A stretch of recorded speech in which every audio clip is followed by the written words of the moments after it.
You know what God did though when He made all of us? He put a little dab of Jesus in every one of our minds. And all of you have that little genius running around in you right now. And all you have to do is to get yourself educated enough to listen to your mama and your daddy and your grandma and your grandpa and all of the other administrators and preachers and teachers and policemen and all of these other people that's doing the right thing, that come and tell you how you ought to be and what you ought to be. If you listen to those people, it won't be long before he can realize what that genius is within him. He may be an entertainer. He may be a scientist. He may be a preacher. He may be a teacher. It's no telling. She may be a lawyer. She may be a doctor. She may be a preacher or a teacher. It's no telling. But within each one of you, that genius exists. Now let me tell you a problem that you're going to have. This little man is going to run into a lot of problems because when he wants to do the right thing, he's going to have a whole lot of guys around him trying to convince him to do the wrong thing. Trying to convince him to try dope. Trying to convince him to go out and rape little girls. Trying to convince him to talk back to his mama. You don't have to listen to your mama. She can't tell you what to do. You can do what you want to do. And it's up to him. Just like those two little men came up here and talked about the attitude thing. It's up to him to decide what he wants to do.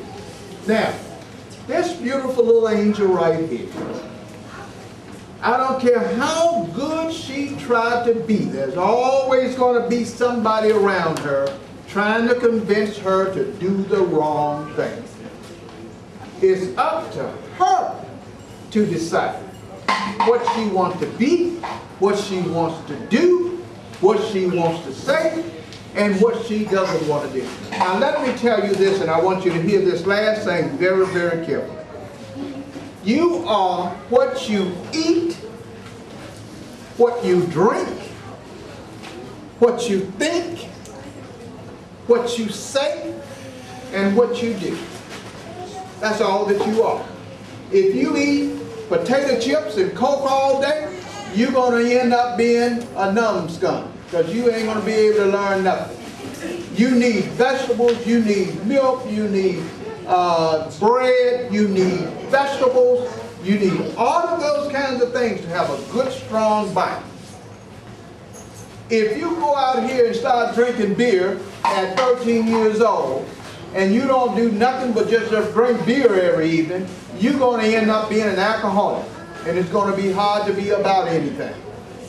So you're what you eat and what you drink.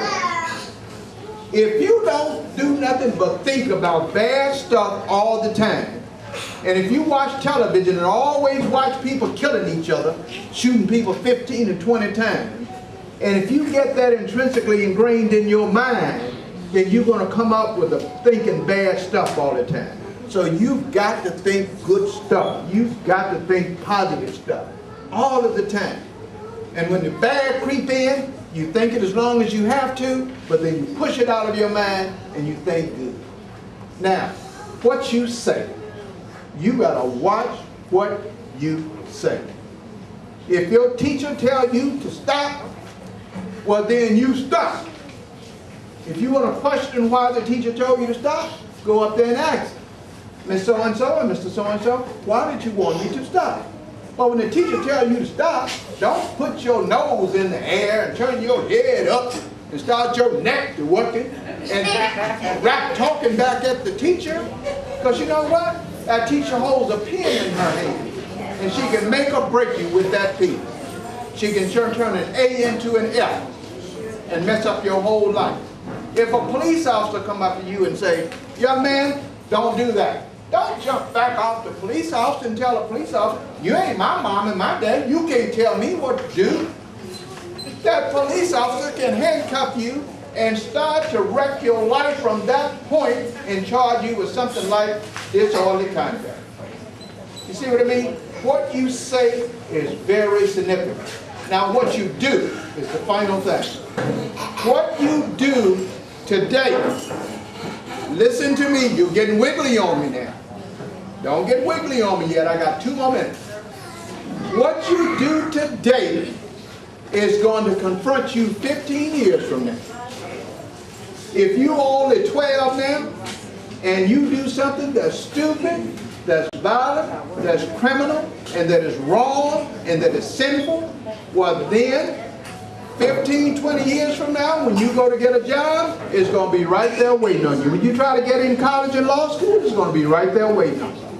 So I'm going to ask you to all understand how beautiful you are, why God made him, why God made her, and why God made all of the rest of us, and I want you to behave accordingly. My final word is to little boys. Now, we old men have taught you some bad habits. We old men have led you guys to believe that you don't have to respect women.